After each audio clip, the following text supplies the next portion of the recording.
నమస్తే సార్, తులసిరెడ్డి గారు. నమస్తే నమస్తే.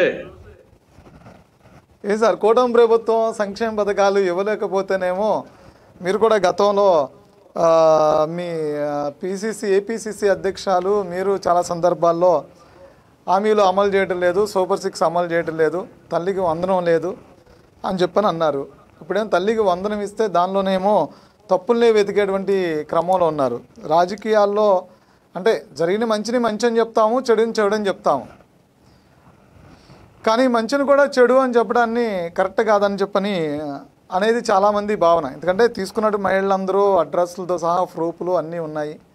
రాష్ట్ర వ్యాప్తంగా చాలామంది అకౌంట్లో డబ్బులు పడ్డాయి. కానీ ఈ విష ప్రచారాన్ని అనేది కరెక్ట్ కాదు. ఏమంటారు, దీన్ని ఖండిస్తానని అంటారా? లేదు అంటే కనుక ప్రతిపక్షాలకి కామనే అలా మాట్లాడకపోతే ఎలాగంటారా? నాణ్యానికి బొమ్మ బొరుసు అన్నట్లు రెండు వైపులు ఉన్నాయి. ఒకవైపు వచ్చేసి సరే 15,000 ఇస్తామని చెప్పేసి 13,000 ఇస్తున్నారు. దాన్ని స్కూల్ మెయింటెనెన్స్ అని చెప్పారు. అది వచ్చేసి మీరు అది చెప్పలేదు కాబట్టి 2,000 కోత కోసింది వాస్తవమే. కానీ అది లోకేష్ అకౌంట్కు పోయిందని చెప్పడం తప్పు. మేము వచ్చేసి 15,000 ఇవ్వాలని మీరు మీ హామీ ప్రకారంగా 15,000 చెప్పారు. ప్రతి స్కూల్కి వెళ్ళే ప్రతి విద్యార్థికి 15,000 ఏడాదికి. అప్పుడు వచ్చేసి స్కూల్ మెయింటెనెన్స్ కానీ ఇట్లా చెప్పలేదు. కాబట్టి ఆ కోణంలో వచ్చేసి డెఫినెట్గా ప్రభుత్వం యొక్క తప్పును ఎత్తి చూపాల్సిందే. కానీ అట్ ది సేమ్ టైం ఆ 2,000 వచ్చేసి లోకేష్ అకౌంట్కు పోయిందని చెప్పేసి వైకాపా నాయకులు చెప్పడం అదే తప్పు. కాబట్టి ఆ కోణం. రెండవది, అవకతవకలు ఈ యొక్క లిస్ట్లో వచ్చేసి ఈ యొక్క తప్పుల తడక అనేది అలా ఇలా కాదు, దాన్ని కూడా సమర్థించాలనా. ఇప్పుడు ఉదాహరణకు డోన్లోనే బేస్త సుజాత అనే మహిళకు వచ్చేసి ఆవిడకు 35 సంవత్సరాల వయసు. ఆవిడకు 40 మంది బిడ్డలు ఉన్నట్టు వచ్చేసి ఆ పేరు వచ్చింది.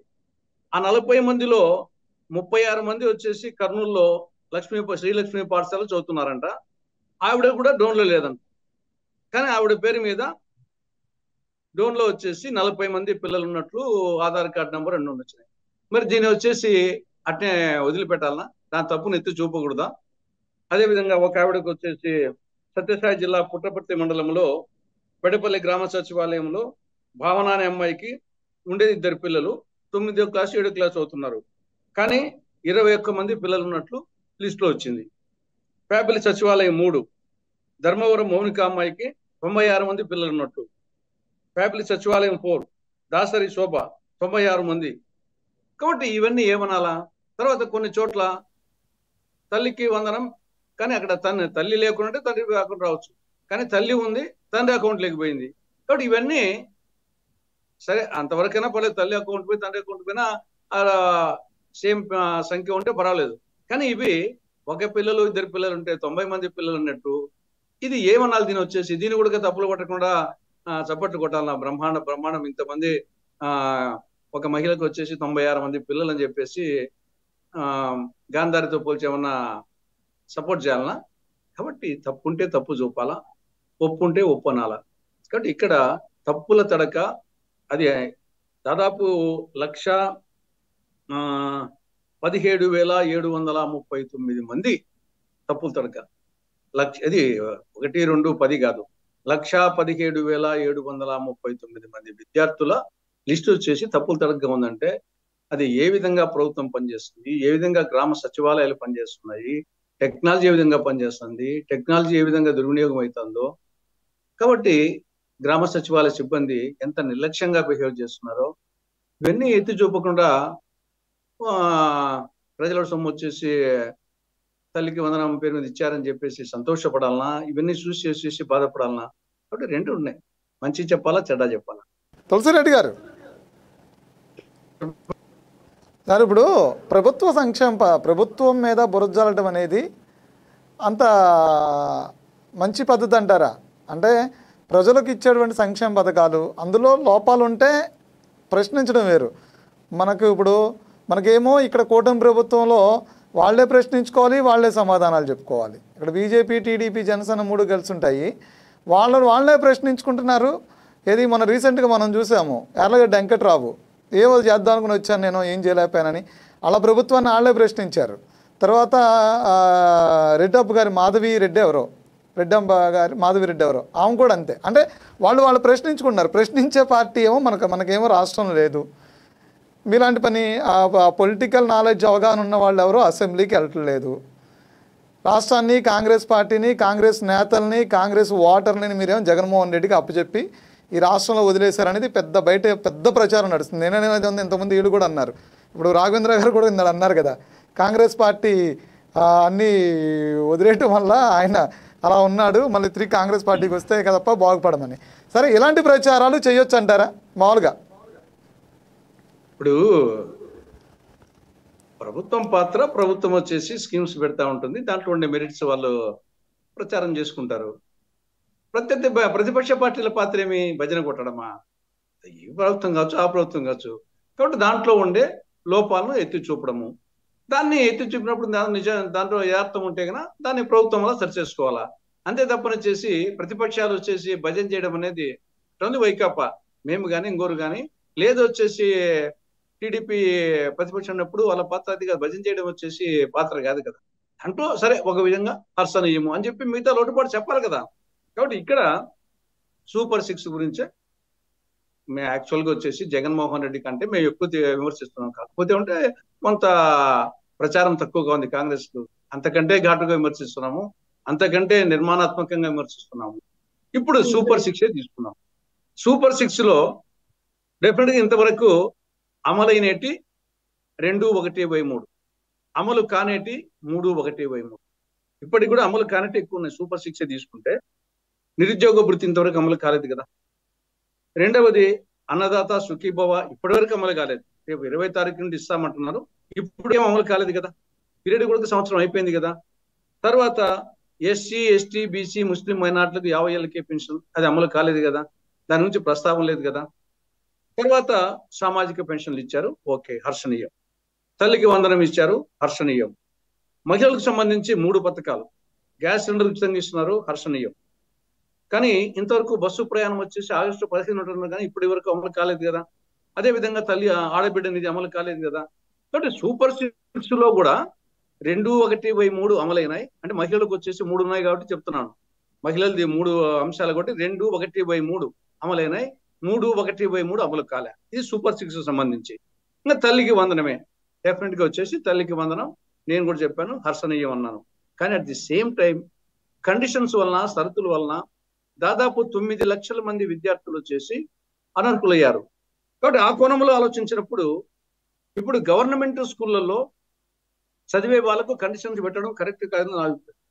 ప్రైవేట్ స్కూళ్ళలో చదివే వాళ్ళ కండిషన్స్ పెట్టచ్చు, కానీ గవర్నమెంట్ స్కూళ్ళలో చేరుతున్నాడంటేనే వాళ్ళ అబ్బాయిని చేర్పించారంటే పాపను బిడ్డను, వాళ్ళు వచ్చేసి ఆర్థిక స్తోమత లేకనే చేర్పిస్తున్నారు. ఇప్పుడు అటువంటి వాళ్ళకు గవర్నమెంట్ స్కూళ్ళలో పాఠశాల వాళ్ళకు కండిషన్స్ పెట్టడం అనేది ఇది కరెక్ట్ కాదని చెప్పేసి జగన్మోహన్ అభిప్రాయం కాదు, నా అభిప్రాయం వచ్చేసి మా పార్టీ అభిప్రాయం.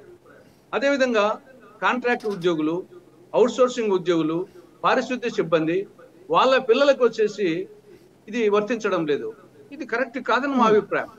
వాళ్ళకి వచ్చేది అరకొర, అది ఎప్పుడో 3 నెలలకో 4 నెలలకో 6 నెలలకు ఇస్తారు. పారిశుద్ధ్య సిబ్బంది చేసే వాళ్ళ సేవలు చూస్తే అవి వాళ్ళకి ఎంత ఇచ్చినా తక్కువే, కానీ వాళ్ళకి ఇంత ఇచ్చేది అవుట్ సోర్సింగ్ కాంట్రాక్ట్ కింద. వాళ్ళ పిల్లలు వచ్చేసి దీంట్లో అర్హులు కాదు.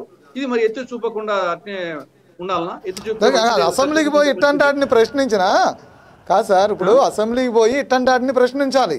ఇప్పుడు మీరు చెప్పారు పారిశుద్ధ్య కార్మికులకి వాళ్ళ శ్రమను చూస్తే ఎంత ఇచ్చినా తక్కువ అని. అది ప్రభుత్వం దృష్టికి తీసుకెళ్లాల్సిన బాధ్యత ఎవరిది? ప్రతిపక్ష పార్టీ. అసెంబ్లీకి వెళ్ళడానికి అర్హత ఉన్నవాడే కదా మాట్లాడేదానికి. మరి అట్లాంటి ప్రశ్నించడానికి పోవాలిగా. బయటుండి అబద్ధ ప్రచారం చేసి విష ప్రచారం చేసేదానికన్నా, నేననేది కూడా అదే, బయటుండి విష ప్రచారం చేసేదానికన్నా అసెంబ్లీ పోయి ఉన్నదేదో ప్రశ్నిస్తే బెటరే కదా, ప్రజలకు మంచి జరిగిద్ది కదా. కరెక్ట్. అనేక వేదికల్లో అసెంబ్లీ ఒక వేదిక, క్షేత్రస్థాయి పర్యటన ఒక వేదిక, టీవీ చర్చా వేదికలు ఒక వేదిక, ప్రెస్ మీడియా ఒక print media, electronic media, social media వేదికలు, రకరకాల వేదికలు. ఆ వేదికల్లో అసెంబ్లీ అనేది ఒక చిన్న వేదిక. గతంలో వచ్చేసి అసెంబ్లీ పెద్ద వేదిక, పార్లమెంట్ అసెంబ్లీ. ఇప్పుడు ఆ అసెంబ్లీ చర్చా వేదికలో టీవీలు చూస్తుంటే వాటికంటే ఇదొకటి మన చర్చా వేదికల్లో జరిపే దాంట్లో అంతకంటే చాలా బ్రహ్మాండంగా ఉంటాయి. ఆడంతా వాకౌట్లు, తిట్టుకోవడము ఇదే తప్పనిచ్చేసి ఏం పెద్దగా అసెంబ్లీలో పార్లమెంట్ లో అద్భుతాలు ఏం జరగడం లేదు. కాబట్టి దాని గురించి ఏదో పెద్దగా, కానీ నేను ఎన్నుకున్నది అసెంబ్లీకి పోమని కాబట్టి పోలేదు కాబట్టి అంతవరకు తప్పులు పట్టొచ్చు. కానీ ఆడ చర్చించుకుంటే ఇక్కడ మొత్తం సమాజానికి అవేర్నెస్ కాదనుకోవడం కూడా కరెక్ట్ కాదు. ఇక్కడ ఇక్కడ ఒక సత్యం పెట్టారు. ఫీజు రీఎంబర్స్మెంట్ పొందే ఫ్యామిలీలలో ఉండే పిల్లలకు వచ్చేసి ఇక్కడ తల్లికి వందనం అమలు కాదంట. అసలు ఫీజు రీఎంబర్స్మెంట్ కు తల్లికి వందనకు సంబంధం ఏమి? అదేమో ఉన్నత విద్యకు ఫీజు రీఎంబర్స్మెంట్, స్కాలర్షిప్స్, ఇదేమో పాఠశాల విద్యకు, ఇంటర్మీడియట్ కు. దీనికి దానికి ముడిపెట్టడం ఏంది? బోడిగుండుకు మొక్కలకి ముడిపెట్టడం అన్నట్టు. ఒక ఇంట్లో ఎంతమంది పిల్లలున్నా ఇస్తామని ఒకవైపు అంటున్నాము, అదే సమయంలో వచ్చేసి ఫీజు రియంబర్స్మెంట్ పొందుతా ఉంటే కన్నా అనర్హులంట. ఆ ఫీజు రియంబర్స్మెంటే 6 క్వార్టర్స్ గా వచ్చేసి 4,200 కోట్లుగా ఇవ్వాలా. ఏదో ఒకసారి ప్రొసీడింగ్స్ ఇచ్చారు, ఆ ప్రొసీడింగ్స్ వరకే ఉంది కానీ ఏ కాలేజీకి అందింది ఏం లేదు. అట్నే వసతి దీవెన కింద 2,200 కోట్లు, ఆ 2 దాంట్ల కింద 6,400 కోట్లు వచ్చేసి ఇప్పటికీ పెండింగ్ బకాయిలు ఉన్నాయి. అట్లా పెండింగ్ బకాయిలు ఉన్నాయి. దాని కింద ఉండే వాళ్ళకి వచ్చేసి దీనికి తల్లికి వందనం వచ్చేసి అనర్హులంట. కాబట్టి కొన్ని ఉన్నాయి దీంట్లో వచ్చేసి మనము లోటుపాటునప్పుడు ఎత్తి చూపకుంటే ఎవరు ఎత్తి చూపుతారు? మీడియా కానీ మనం కానీ ఎత్తి చూపితే దాన్ని సర్దిద్దుకుంటే ప్రభుత్వానికే మంచిది కదా. మనమేమి ప్రతిదీ వచ్చేసి సర్వజ్ఞులం కాదు, దేవుళ్ళం కాదు. తప్పులు చేస్తా ఉంటాం, తప్పులు ఎత్తి చూపినప్పుడు సర్దిద్దుకుంటే అది వాళ్ళకే మేలు. కాబట్టి మనం ఆ కోణంలో ఆలోచించాలా. బురద చల్లడము అనే కోణంలో వైకాపా చేస్తుంది, మనము దాన్ని తప్పులు పడాల్సింది. ఇప్పుడు 2,000 వచ్చేసి లోకేష్ అకౌంట్కి పోయింది అనేది మీనింగ్ లెస్, దానికి అర్థమే లేదు. కాబట్టి అది డెఫినెట్ గా దాన్ని తప్పులు పట్టాల్సిందే. కానీ కొన్ని లోటుపాట్లు ఉన్నాయి, ఆ లోటుపాట్లు కూడా కొన్ని సరి చేసుకుంటే మంచిదే. ఇప్పుడు తప్పులు తడక సరే దాన్ని రెక్టిఫై చేసుకుంటారు అనుకోండి, కానీ 1,17,739 పిల్లల లిస్టు తప్పు వచ్చిందంటే అదేం చిన్న లెక్క కాదు కదా. 1,17,739, ఒక తల్లికి 96 మంది పిల్లలు ఏంటి, ఒక తల్లికి 64 మంది పిల్లలు ఏంటి, ఏంది ఇది వచ్చేసి చూసేదానికి సర్దుకుంటారు అనుకోండి. అంత నిర్లక్ష్యంగా గ్రామ సచివాలయ సిబ్బంది కానీ టెక్నికల్ పీపుల్ కానీ చేస్తుంటే వాళ్ళ మీద రజనీ గారు చెప్పినట్లు కొన్ని యాక్షన్ తీసుకోకుంటే ఇంత నిర్లక్ష్యమా వచ్చేసి లిస్టు వచ్చేటప్పుడు? లిస్టు వాళ్ళకి పడలేదనుకోండి, ఇంకా కొందరికి దాన్ని సర్దిద్దుకుంటారు. కానీ లిస్టు రావడమే ఏమిటది? అంత నిర్లక్ష్యం ఉండకూడదు కదా. సిబ్బంది యాక్షన్ తీసుకోవాలి కొంతమంది. నన్ను